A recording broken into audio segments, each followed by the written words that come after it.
Hello friends, and welcome to the Planeswalker Project. I appreciate you coming by today, and I hope you'll stay for a spell. You know, one of the most intriguing playstyles in Commander is Group Hug. These aren't the decks that are going straight for the throat right out the gates, but instead, these are the decks that are going to give a helpful nudge to all the players at the table.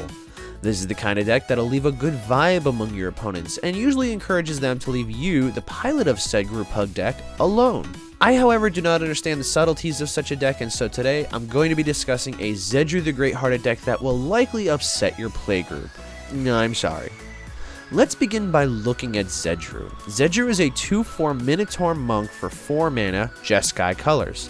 At the beginning of your upkeep, you gain X life and draw X cards, where X is the number of permanents that you own that your opponents control. You can also pay Jeskai to give a target opponent control of a target permanent you control. This deck is typically built in such a way that your opponents get donations of some arbitrary cards that either have symmetrical effects like Howling Mine, cards that have no significance with regards to ownership over area effect like Curses, or cards that are detrimental to their controller. I want to attempt to meld two different strategies under Zedruu's banner and aim for something I haven't really seen much before. This deck will aim at giving opponents some donations, but at the end of the day, the deck will have some very clear-cut paths to victory. Let's start off with our ramp package. This deck will rely more heavily on artifact ramp due to color access and the overall theme of the deck. Arcane Signet, Chromatic Lantern, Commander Sphere, Expedition Map, Krark Clan Ironworks, Talismans of Conviction, Creativity and Progress, Thought Vessel, and Wayfarer's Bauble will serve as our mana fixing and land ramp among our artifacts. We also have Burnished Heart, Dockside Extortionist, Ethersworn Sculptor, Solemn Simulacrum, and the Treasure Napper as our mana ramp among our creature spells. Among our enchantments, both Curse of Opulence and Smothering Tides will offer us more artifact ramp. So as you can see, we are aiming for artifact cards to be the primary theme, and it's a rather unique take on this commander. Now let's look at what we have to donate. I really want to capitalize here on cards that won't harm us if an opponent has them. A Crowan Horse is actually designed to give itself to an opponent, but then each of that player's opponents create a 1/1 soldier at the beginning of their upkeep. Combustible Gear Hulk is actually a very solid card draw and burn engine. It comes in as a very hefty 6/6 first striker, but an opponent can choose to have us draw 3 cards or mill 3 cards, and then they take damage equal to the total CMC of those cards. But once it's in play, you can donate it to an opponent to let them swing with it, provided that they don't swing it at you. That would be rude. Doomed Artisan is what I would consider donating after a few turns. We want to amass a decent number of Sculpture Artifact creature tokens, and then when we have a sizable army of them, donate the Artisan to someone, and then our creatures can come to life and attack. It's a pretty neat interaction.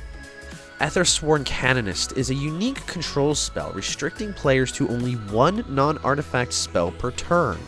This can really slow down and hinder our opponents, especially those who are not playing a lot of artifacts. Grid Monitor and Steel Golem are perhaps the two most iconic includes in Zedruu.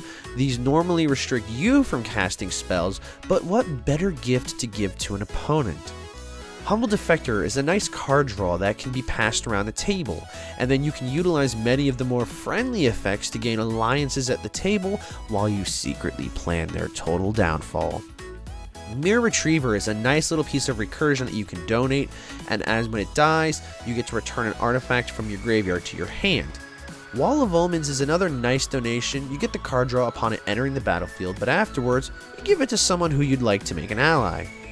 Crown of Doom is a classic from my Feldergriff deck. It forces your opponents to play hot potato with it.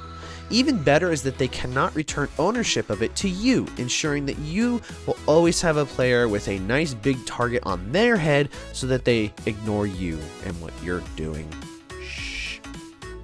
Howling Mine gives a nice symmetrical card draw to all players, so as long as someone doesn't find a way to tap it, you can give this away without any repercussions. Eager Wellspring draws us a card, and then it becomes relatively unnecessary, offering a nice little donation to an opponent. Mycosynth Lattice is one of the key cards in this deck, and it turns everything into an artifact. This is going to become tremendously relevant later on when we discuss our win conditions, so when this thing is out, protect it, recur it, make sure this is always in play.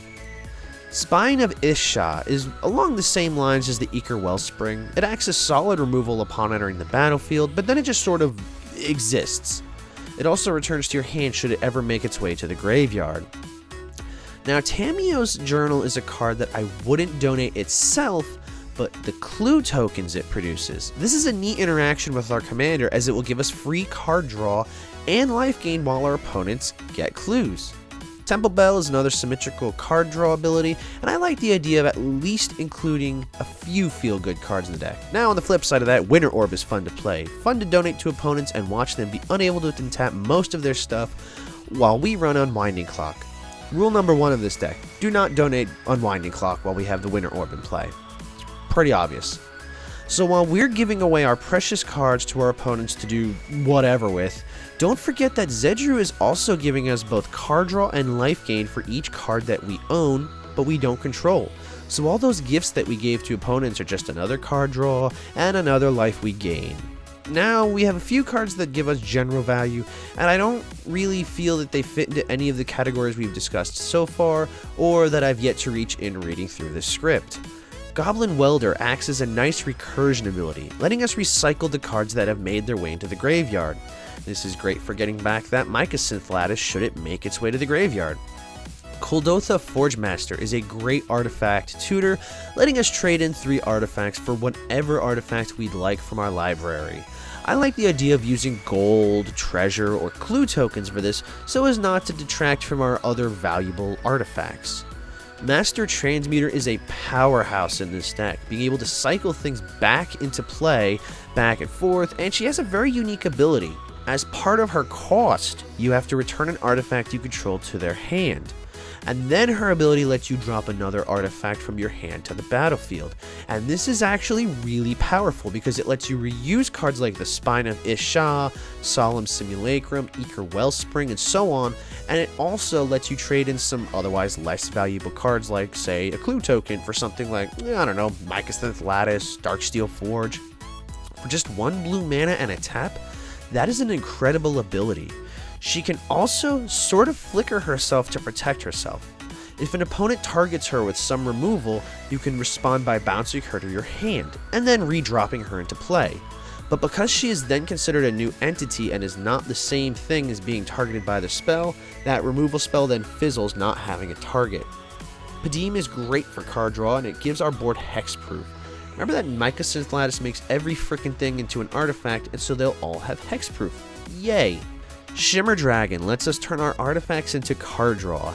I actually included some token producers in this deck like Tamiyo's Journal for this card alone, as the more arbitrary artifact creature tokens we control, the more card draw this little dragon can offer us. And so for some token types like clues that I previously had very little enthusiasm about running in a commander deck, something like this makes them a lot more relevant.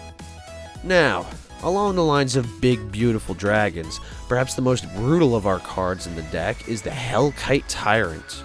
And I'm sure that now, any of you who are wondering what the heck the point of this deck was are going, ah, right now, and realizing I'm a monster. So that Mycosynth Lattice turns everything into play, an artifact. Planeswalkers, enchantments, lands, every elk that Oko has made is an artifact. And with Hellkite Tyrant, it's an impressive 6/5 with flying and trample, and if we connect so much as a single point to an opponent, we steal all of their artifacts permanently. And if we manage to amass 20 or more artifacts in our hoarding tricks, we win the game. So one of my favorite things to do with this deck is to turn everything into an artifact, hinder the board with all things nasty, poke them gently with the Tyrant, and then steal their entire board. This will, in most cases, especially while the Lattice is in play, shut them out of the game for good. They're going to have to start dropping lands from 0 and trying to rebuild while we turn our attention elsewhere. I highly advise waiting until you can really start dishing out the pain before dropping this card, as it probably is the most nasty telegraphing the deck does. We also have mechanized production in here, and it's another one of our win conditions, and it's surprisingly easy to get off. You enchant an artifact you control. With Mycosynth Lattice in play, everything's an artifact. And at the beginning of your upkeep, you create a token copy of that artifact. Once you hit 8 artifacts with the same name as the enchanted one, you win the game. So this is really interesting, as if you manage to enchant one of your basic lands, like when the Lattice is in play, it becomes incredibly easy to pull off. Your basic islands all count towards the necessary 8 to win, and you both ramp and drop more basic lands to really speed up your game plan with this. Or you can go the more traditional route and enchant something like a Smothering Tithe treasure token. To sort of remedy the likely event that some of your artifacts will be removed, Paya's Revolution is here to give you a Athreos-style ability. Whenever a non-token artifact is sent to the graveyard, you can return that card to your hand unless a target opponent lets Paya's Revolution deal 3 damage to them. Lastly, we have Mirrodin Besieged, which can theoretically be a tertiary win con. If you choose the Phyrexian mode, at the beginning of your end step, you loot. Then, if you have 15 or more artifacts in your graveyard, target opponent loses the game. Firstly, we run more than 3 dozen artifacts in the deck, getting just a third of that will win us the game. Secondly, this combos very nicely with Paya's Revolution, as opponents will be hard-pressed to not take that 3 damage time and again, as they try their best in resisting getting you that 15th artifact in the grave. You also get a 1/1 mirror token should you choose the mirror inside, which works towards the mechanized production win con. Zedruu the Greathearted was a commander that I've long experimented with building. The concept of giving cards to opponents seems like such a unique ability, and it really forced me to reevaluate and look at what kind of abilities I would want to give to an opponent. There are so many kinds of cards that you can choose to include in this deck that really spice up what kinds of gifts you force upon your opponents. Cards like Rust Elemental that can really hurt an opponent are just fun to play around with to see how evil you can be. I like the balance that I've found in this particular list, as it can maintain some sense of friendly play at first, while we slowly amass the pieces of our puzzle to go off. The main win cons in this deck seem to me like such nasty surprises out of nowhere that I think the first few times you play this deck, it will be able to catch your opponents off guard. They'll expect one win con, but then you throw another one out and manage to win. I was actually surprised while building this deck just how interesting an artifact synergy melds with Zedruu's gift-giving ability. It's not even that popular of a deck list within the EDHRec lists for Zedruu. I personally elected not to include some key artifact cards like Arkham Daxon, just to keep the deck below the radar enough to sneak in. The keyword in this deck was stealthy. It's an artifact deck, so people will kind of expect certain things, but I wanted to put off the idea that this was just a fun deck that did artifact dirtily stuff, helped everybody out, and then, when they least expected, I bring a rain of doom upon their filthy heads. Anyway, I hope you enjoyed this video. If you'd like to see me do another unorthodox take on a commander, feel free to let me know in the comments section down below. I appreciate you stopping by as always, hope you enjoy the rest of your day, and I'll catch you guys, gals, and NB pals next time.